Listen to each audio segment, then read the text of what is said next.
নামাজের কারণে হেরে হইতেছে, আমার হইতেছে, তাহলে এর ফাঁকে আমি কেন নামাজটা পড়ি না?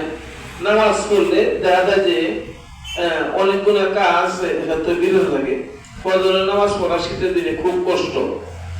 কোন গার্জেন যদি ফজরের নামাজ পড়ে শীতের দিনে একটা মিথ্যা কথা বলবে, আরে আমি তো যে কষ্ট করে ফজরের নামাজটা পড়লাম, এখানে মিথ্যা কথাটা কই কেমনি করে?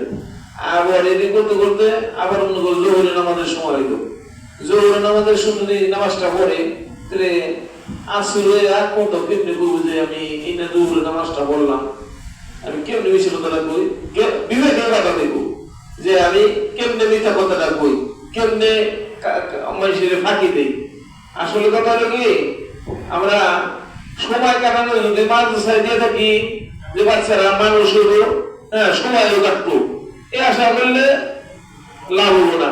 আশা করা লাগবো যে নিজে নামাজ পড়ো, স্ত্রীকে নামাজ পড়াবো, ছেলে মেয়ে বাসায় মাদ্রাসা চলে কি নামাজ পড়াবো, এই ধরনের পরিকল্পনা থাকতে হবে।